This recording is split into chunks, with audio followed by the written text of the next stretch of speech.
Hello दोस्तों। तो जैसा कि हम लोग वादा किए थे कि आज हम लोग 10th क्लास का सर्कल पढ़ेंगे। ज्योमेट्री में सर्कल से स्टार्ट कर रहे हैं। मोस्टली आप लोग पढ़ लिए होंगे, सिलेबस तो खत्म हो ही गया होगा। एज ए रिवीजन वीडियो मानिए, जल्दी जल्दी पढ़ के निकलेंगे। थ्योरम प्रूफ करने नहीं बैठेंगे। थ्योरम क्या है, थ्योरम को कैसे अप्लाई करते हैं वो पढ़ेंगे, और हल्का हल्का थ्योरम प्रूफ भी कर देंगे कैसे कैसे होता है जो। चलिए, ये था सर्कल। सर्कल क्या होता है तो बेसिक देख लेते हैं पहले। सर्किल होता है locus of A point A. ये पॉइंट ए है। Locus means path. ये मूविंग पॉइंट है। ये इस तरह से मूव कर रहा है कि इसका डिस्टेंस किसी एक फिक्स्ड पॉइंट से, ये फिक्स्ड पॉइंट है, इस फिक्स्ड पॉइंट से इस पॉइंट का जो मूविंग पॉइंट है उसका डिस्टेंस हमेशा समान है। मतलब एक फिक्स्ड पॉइंट है, एक फिक्स्ड लाइन है। ये डिस्टेंस है, जो फिक्स्ड डिस्टेंस, इसको डिस्टेंस कह सकते हो। ये फिक्स्ड डिस्टेंस है। ये इस तरह से मूव कर रहा है कि इस पॉइंट से जो डिस्टेंस है हमेशा समान होना चाहिए। तो इमेजिन करो कैसे समान हो सकता है। अगर इस पॉइंट से कहा गया, एक कंडीशन दिया गया कि ऐसे आपको मूव करना है कि इससे डिस्टेंस हमेशा समान रखना है। अगर आप स्ट्रेट लाइन पे चले जाइएगा तब तो इस हमेशा डिस्टेंस बढ़ता रहेगा। अभी distance 2 centimetre, 4 centimetre, 10 centimetre, 100 centimetre बढ़ता जा रहा है डिस्टेंस। ऐसा नहीं। अगर मान लो ये डिस्टेंस हमसे दिया गया 5 सेंटीमीटर, आपको इस तरह से मूव करना है कि ये डिस्टेंस हमेशा समान हो, तो आप आगे तो बढ़ नहीं सकते हैं। सिंपल यहाँ से बढ़ सकते हैं 5 सेंटीमीटर, 5 सेंटीमीटर, 5 सेंटीमीटर, इधर इधर कहीं भी जा सकते हैं। तो इन सारे पॉइंट को मिलाएंगे तो जो पाथ बनेगा, वो लोकस बनेगा, वो सर्कुलर पाथ होगा। मतलब कि लोकस में होता है पाथ, या फिर जब 11th में जाएंगे तो उसका एक वर्ड आएगा लोकस। तो मूविंग पॉइंट है एक ए, वो इस तरह से मूव कर रहा है कि इस फिक्स्ड पॉइंट से डिस्टेंस हमेशा फिक्स्ड है।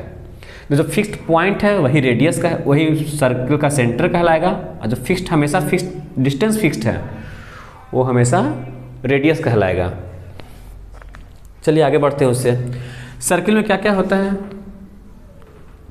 ये तो हम लोग जान गए कि रेडियस, ये सेंटर है ओ, ये रेडियस है ओ बी, ओ सी, ओ ए। जहाँ आप ड्रॉ करना चाहें, जिधर भी इनफाइनाइट रेडियस ड्रॉ कर सकते हैं आप। 2 रेडियस जो हमेशा स्ट्रेट लाइन में हो वो डायमीटर होगा, d = 2r। ये सब तो हम लोग 7th क्लास 5 क्लास में पढ़ते आ रहे हैं। ये है कॉर्ड। सर्किल के सरकमफ्रेंस पे किसी 2 पॉइंट को मिलाने वाला लाइन, कोई भी 2 पॉइंट जो सर्कल के सरकमफ्रेंस पे हो, कहीं पे भी सरकमफ्रेंस पे किसी 2 पॉइंट को आप मिला दीजिए, जो लाइन बनाएगा वो कॉर्ड कहलाएगा। कॉर्ड 2 भाग में डिवाइड करता है, एक फर्स्ट सेगमेंट, ये मेजर सेगमेंट, ये माइनर सेगमेंट।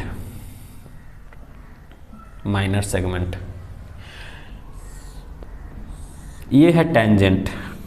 टेंजेंट सर्किल को टच करके पार करता हुआ लाइन कहलाता है टेंजेंट, और सर्किल को काट के पार करता हुआ लाइन कहलाएगा सेकेंट। SECENT, ये सेकेंट इसको बोलते हैं। वैसा लाइन जो सर्किल को कट करके पार कर रहा है वो सेकेंट कहलाएगा। सर्किल को जो टच कर रहा है वो टेंजेंट कहलाएगा। ये भी कट कर रहा है लेकिन ये लाइन एक कॉर्ड कहलाएगा। चलिए, तो अब हम लोग जो बेसिक थ्योरम जो 9th हम लोग पढ़े थे, जो हम लोग को 10th में काम आएगा, जिसका हम लोग हमेशा यूज करते रहेंगे बार बार, वो ये था। जो 9th में जो पढ़ना है हम लोग को वो मोस्टली कॉर्ड से रिलेटेड पढ़ना है, कॉर्ड से रिलेटेड। और जो 10th में पढ़ना है वो मोस्टली टेंजेंट से रिलेटेड पढ़ना है। इस बात को ध्यान रखिएगा, यही इसमें अंतर है। 9th में जो सर्किल का जो थ्योरम पढ़ना है वो मोस्टली सब मैक्सिमम सब कॉर्ड से रिलेटेड है। इक्वी डिस्टेंस होता है, कॉर्ड पे परपेंडिकुलर डालेंगे तो मीडियन कहलाएगा, पहला लिखा हुआ है। जो परपेंडिकुलर डालेंगे, अगर किसी कॉर्ड पे सेंटर से परपेंडिकुलर डालते हैं, ये परपेंडिकुलर डाल रहे हैं तो इस जो कॉर्ड है वो कॉर्ड को बाइसेक्ट करेगा। सिंपल से, ये तो हम लोग बचपन से ही पढ़ते आ रहे हैं। देखिए ये आर है, ये आर है, आप तो हम लोग पढ़ते आ रहे हैं, बहुत पहले से ही पढ़े हैं। ABC, अगर कोई आइसोसेलेस ट्रायंगल है, आइसोसेलेस ट्रायंगल दिख रहा है, या आइसोसेलेस ट्रायंगल पे डाला गया परपेंडिकुलर, ये क्या होता है, मीडियन भी बनता है, परपेंडिकुलर भी बनता है, और एंगल बाइसेक्टर भी बनता है। तो यहाँ पे 3 थ्योरम निकल गया। पहला थ्योरम कि किसी परपेंडिकुलर डालते हैं तो बाइसेक्ट करेगा। दूसरा, बाइसेक्ट करेगा कोई ऐसा लाइन जो मीडियन है, ये मिड पॉइंट पे जा रहा है तो परपेंडिकुलर भी होगा। तीसरा, अगर किसी सर्कल में कॉर्ड पे जो परपेंडिकुलर डाला गया है तो ये जो एंगल बन रहा है वो एंगल आधा आधा बढ़ जाएगा। जैसे मान लो अगर ये 120 डिग्री दिया हुआ है और कोई परपेंडिकुलर डाले तो ये 60 60। यहाँ पे आइए देख लेते हैं आइसोसेलेस ट्रायंगल में। दो ट्रायंगल, पहला आइसोसेलेस इक्विलैटरल ट्रायंगल और दूसरा isosceles triangle. Equilateral triangle isosceles triangle में क्या होता है कि इक्विलैटरल तो खैर बहुत वास्ट है, वास्ट मतलब कि इसका तीनों लाइन पे अप्लाई होता है। थोड़ा सा देख लेते हैं बेसिक, इसमें ट्रायंगल पढ़ना है। ट्रायंगल, सर्कल, ज्योमेट्री सब रिलेटेड है। जब तक ट्रायंगल नहीं समझ में आएगा सर्कल पूरा समझ नहीं आएगा, तो उसके लिए सब चाहिए। इक्विलैटरल ट्रायंगल में क्या होता है, अगर मान लीजिए कोई ट्रायंगल ABC इक्विलैटरल ट्रायंगल है तो उसमें क्या होता है, अगर हम परपेंडिकुलर डालते हैं तो ये परपेंडिकुलर लाइन ही सब लाइन कहलाता है। ये परपेंडिकुलर है, ऑल्टीट्यूड यही हो गया, मीडियन भी यही हो गया, एंगल बाइसेक्टर भी यही है, परपेंडिकुलर बाइसेक्टर भी, सब कुछ यही लाइन है।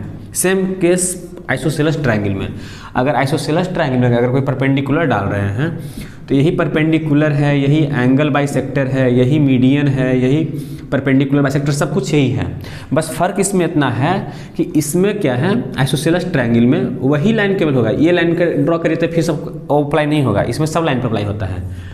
सब लाइन कहने का मतलब है कि किसी इक्विलैटरल ट्रायंगल में, मान लीजिए ABC इक्विलैटरल ट्रायंगल है, ये इक्विलैटरल ट्रायंगल है, तो इक्विलैटरल ट्रायंगल में क्या होता है, ये तीनों लाइन सब पे अप्लाई होता है। जो भी हम लोग बोले कि यही एंगल बाइसेक्टर, परपेंडिकुलर बाइसेक्टर सब पे अप्लाई होता है।